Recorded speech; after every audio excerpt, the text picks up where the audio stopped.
सवाल जब पब्लिक के सरोकार से जुड़ा हो तो जवाब सियासत के नुमाइंदों से ही मांगा जाता है, खासकर तब जब वक्त चुनाव का हो तो फिर यही सवाल सियासी मंचों पर शोले बनकर सियासतदानों के सामने तांडव मचाते हैं।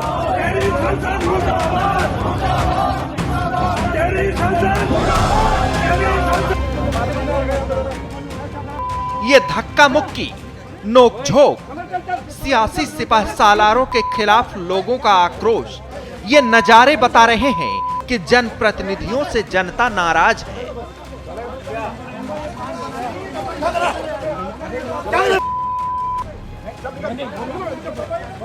और चुनावी मौसम में अब ये नाराजगी सीधे हुक्मरानों के सामने हाहाकार मचा रही है। सवाल सम्मान का है, सवाल देश की सुरक्षा के लिए सरहद पर जूझने वाले जांबाजों से जुड़ा है, जिसका जवाब मांगने के लिए देहरादून में ये रिटायर्ड फौजी भारत के सेना अध्यक्ष रहे जनरल वीके सिंह के सामने मंच पर पहुंचे थे, लेकिन जवाब के बजाय हंगामा खड़ा हो गया। बहिष्कार करते हैं ऐसे मीटिंग का, जो सिर्फ और सिर्फ वोट के लिए खड़ा हुआ है। खंडन करते हैं इस बात को। वो बात नहीं करेंगे जो फौजियों का है और फौजियों को आमंत्रण दिया है, सिर्फ वोट की बात करते हैं। दरअसल पूर्व सेना अध्यक्ष और बीजेपी नेता जनरल वीके सिंह 8 अप्रैल को पार्टी का प्रचार करने के लिए देहरादून पहुंचे थे। इस दौरान कैंट विधानसभा क्षेत्र के एक निजी होटल में पूर्व सैनिकों के साथ बैठक रखी गई थी। बैठक में कई रिटायर्ड फौजी अपने संगठन से जुड़े मांग पत्रों को लेकर पहुंचे थे। मंच पर पूर्व सेना अध्यक्ष भाषण दे रहे थे, तभी कुछ पूर्व सैनिक कार्यक्रम छोड़कर बाहर आ गए और नारेबाजी करने लगे। ये नाराजगी वहां मौजूद सैनिक कल्याण मंत्री गणेश जोशी और सांसद माला राज्य लक्ष्मी शाह के खिलाफ था। इस दौरान वहां मौजूद बीजेपी नेताओं ने उन्हें रोकने की कोशिश की, धक्का मुक्की भी हुई, हाथापाई तक बात आते आते रह गई। बीजेपी नेता और पूर्व सैनिकों के बीच झड़प की ये तस्वीरें एक बार फिर से देख लीजिए।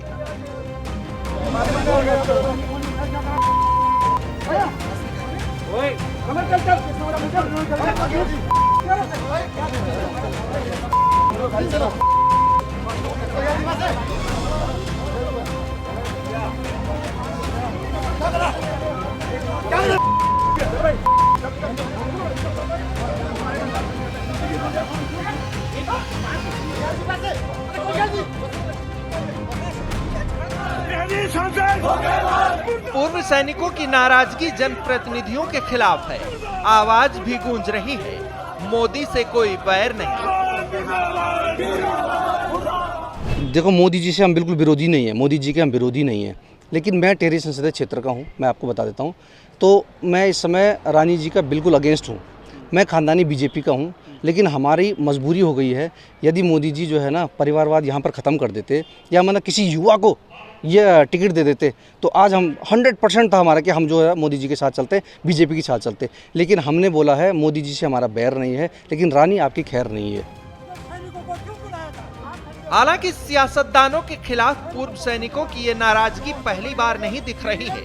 इससे पहले भी टिहरी लोकसभा क्षेत्र में प्रदेश के सैनिक कल्याण मंत्री गणेश जोशी को रिटायर्ड फौजियों के विरोध का शिकार होना पड़ा था। बताया जा रहा है कि पूर्व सैनिकों का विरोध इतना पुरजोर था कि मंत्री को बिना प्रचार वापस अपने क्षेत्र में लौटना पड़ा था। तो वहीं अब देहरादून में जनरल वीके सिंह के मंच पर पूर्व सैनिकों की नाराजगी देखने को मिली। हालांकि इसे लेकर जब कैंट से बीजेपी विधायक सविता कपूर से बात की गई तो उन्होंने इसे विरोधियों की सियासी साजिश घोषित कर दी। ऐसा है ना, जितने वहाँ लोग उपस्थित थे सब भाजपा से समर्थित लोग थे और सब देश हित के सोचने वाले लोग थे और बहुत अच्छी सभा हमारी रही है। हमारे जनरल वीके सिंह भी बड़े खुश हुए लोगों को देख के, लोगों से मिल के, और हमारे गणेश जोशी कैबिनेट मंत्री में उसमें उपस्थित थे। लेकिन क्योंकि विपक्ष के पास आजकल कोई मुद्दा नहीं है तो वो हर सभाओं में कुछ ना कुछ अपने व्यक्तियों को ऐसे छोड़ देते हैं जिससे कि सभा में कुछ हंगामा करें, क्योंकि उनके पास और कोई मुद्दा तो है नहीं। तो इसी को लेके वो अपनी बौखलाहट और वो दिखाते हुए कुछ ना कुछ ऐसी बात छेड़ते हैं जाकि हंगामा हो, सभा का प्रचार प्रसार हो और मतलब हमारा अपना प्रचार प्रसार करने की लिए इस तरह के हंगामे करते हैं ये लोग। चुनावी माहौल में हर सियासी दल इस बात की दुआ करता है कि ऐसे मुद्दों की कहीं चर्चा न हो जाए जो सीधे तौर पर पब्लिक के सरोकार से जुड़ी हो। हालांकि इसकी सियासी काट यही है कि जब माहौल मुफीद न दिखे तो सीधे तौर पर विपक्षियों की साजिश बताकर मिजाज अपने माकूल कर लिया जाए, जैसा कि देहरादून में हुआ, जहां पूर्व सैनिक बैठक में बुलाए गए थे, लेकिन जब हंगामा मचा तो वही फौजी विरोधी खेमे के घोषित कर दिए गए। जानकारी के लिए ये भी जान लीजिए कि टिहरी और देहरादून इलाके में सरकार के खिलाफ पूर्व सैनिकों की जबरदस्त नाराजगी देखने को मिल रही है। इन्हें मनाने की जिम्मेदारी पूर्व सेना अध्यक्ष जनरल वीके सिंह को दी गई थी, लेकिन यहाँ भी आक्रोश की ज्वाला भड़क उठी।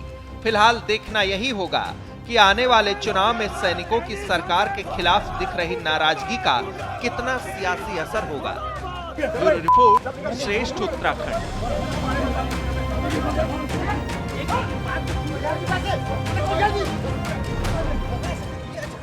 श्रेष्ठ उत्तराखंड पर खबरों से जुड़े रहने के लिए चैनल को सब्सक्राइब करें, बेल आइकन दबाएं और देखते रहें श्रेष्ठ उत्तराखंड।